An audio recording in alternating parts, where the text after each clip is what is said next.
UNSC Forward Unto Dawn is perhaps Halo's most recognisable starship. It's up there with the UNSC Pillar of Autumn for being the iconic starship of the Halo franchise.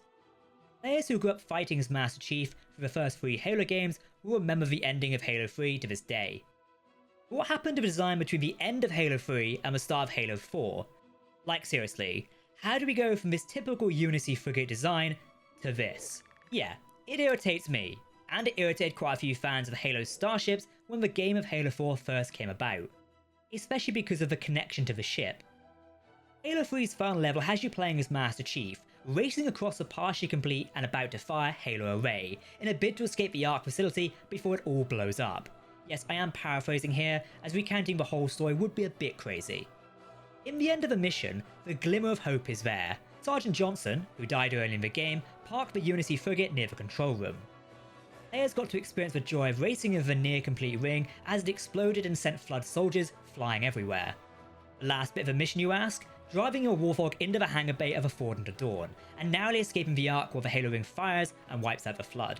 With Halo 4's story, we find Master Chief adrift on the Forward Unto Dawn, yet something has gone wrong. No, not the AI's rampancy, but rather the entire ship has changed design.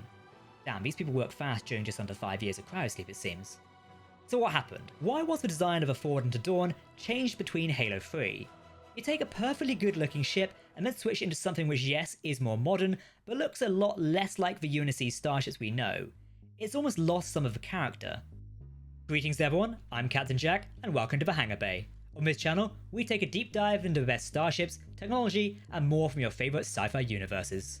Today, we're talking about the UNSC Forward Unto Dawn, one of Halo's iconic starships and one of my personal favourites. But what went wrong between both those games? Let's take a look.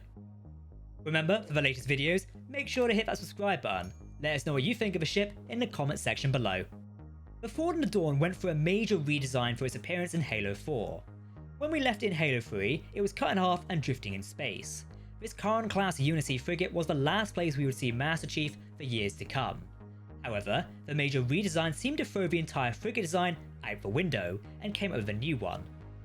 For example, the enlarged cargo bay, which was a defining feature of the Charon-class, is massively reduced in size and moved forward in the design. This actually then creates an inconsistency with the final level of Halo 3. Additionally, instead of having 2 primary engines on the main hull and 2 secondaries on the wings, there are only 2 primary engines with 1 secondary nestled between them. The port and starboard hangar bays have been reduced from 5 small bays on either side to 1 much larger bay on either side. They are moved much farther back, remaining with the aft section. The visual armament has also been changed. Rather than the 4 dual-barreled guns, 6 quad-barreled point defense guns and 5 triple-barreled turrets are mounted on the upper portion of the hull. These are similar in design to the M87 Ramparts and Mark 55 cast-on naval coil guns found on the Charon-class. I think with a new game and a new art team, we can excuse some changes like, say, the ship's cryotubes being remodeled. Graphics advanced a lot between the development of Halo 3 and Halo 4. As such, you would want to take advantage of that, it totally makes sense. Speaking of a design change which does make sense, let's talk about scale. One of the most notable differences between Halo 3's Forward Unto Dawn and the design we find in Halo 4 is the size difference. Take a look at this diagram on screen right now. It's both of the ship's aft sections. The top right is a Charon-class Forward Unto Dawn, and the bigger, obvious one is the Halo 4 design of the frigate. A good reason why the Dawn was scaled up to be massive and likely had its design changed is highlighted in red. This is part of the playable area in Halo 4's opening campaign mission, this being the ship's observation deck and missile launch area. During the opening of Halo 4, you were playing around on the Dawn. The Covenant, or rather a fringe group, had boarded the ship as it drifted near the Forerunner shield world of Requiem.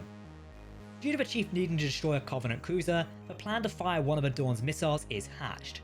This requires a large playable area to venture around, hence the highlighted red part. It seems developer 343 Industries scaled up the Forward Unto Dawn to create a more interesting play space, similar to how it worked in another Halo game, which we'll talk about in just a moment.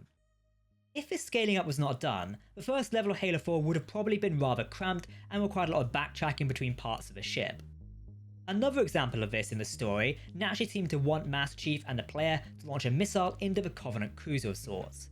As such, the Hyperion missile was chosen. This missile does not actually fit into the design of a Charon-class, the original Forward Unto Dawn. Halo has always had the issue of ship playspace being too small before. In the first game, Halo Combat Evolved, the final mission again involves driving your way to escape. After the Master Chief overloads the Pillar of Autumn's engines, he escapes by driving to the hangar bay. This sequence takes a while and takes you through the starship while you're driving around. And for example, the Halcyon-class, which was the Pillar of Autumn, is around 1.17 kilometers long. However, the course you drive at the end of Combat Evolved is around 3 kilometers long. Of course, the ship's length here is exaggerated in the final level to add suspense. It'd be pretty dull if it was over so quickly. The drawing on screen now shows a Pillar of Autumn with the outline of the Halo Combat Evolved's The More level.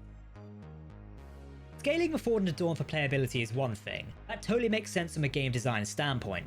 You can see why it has been done. However, the game developer completely redesigned the Forward Unto Dawn for Halo 4. It's not the same design of Frigate we leave the Master Chief on at the end of Halo 3. The entire hull of the Forward Unto Dawn has been restructured. It amazes me here, as Halo 4 could have easily taken the Halo Combat Evolved approach and just upscaled the ship, or made things seem bigger than they actually were. Sure, using the Charon-class Dawn model would have created a lot of back and forth, but in some ways you could have had some similarities to the tight spaces of the Pillar of Autumn from the first game. Master Chief is a super soldier after all, he's not meant to fit down normal corridors or doors. Of course, I don't want to get off the topic for a commentary on the Halo video games. That'll be another day. Of course, we are only concerned with starships and technology here. The silver lining to the Forward Unto Dawn change is that it's not canon. Current Halo developer, 343 Industries, came out and confirmed that the starship's original appearance, so the Halo 3 design, is the canon design for the ship. As such, the one we play with and see in Halo 4 is not a canon design for the Forward Unto Dawn. I mean, saying this is good for confirmation, but it still does not take away the total redesign of the ship and it being so heavily present in the game like this. Now, one positive did come from the Halo 4 Forward Unto Dawn design. It served as the basis of a Trident-class heavy frigate. These are the frigates we see the UNSC Infinity deploy during her missions in Halo 4 Spartan Ops. The word is given. Drop some vessels on my mark. Mark. Some vessel dropping. Transmitting targeting data. I guess the other positive is we got a full Mega Toy model of a Dawn. Shame it's not the original frigate layout.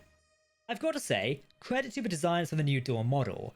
While I'm not a fan of how it was used, the design is actually really good work. It can work as a starship model, and it did, as we see it with the Trident-class frigate. For me, it just does not work as a Forward Unto Dawn. So, there is a reason for the Forward Unto Dawn's design change in the Halo universe. Thankfully, we do have the confirmation that Halo 4's model is not canon. So all is fine, I guess? Anyway, if you're looking for more Halo videos, check out our video on the Infinity-class supercarrier on the end screen now. That's it for the end of this video. I've been Captain Jack in the Hangar Bay. Remember, if you're talking about science fiction, we want to hear about it. See you soon.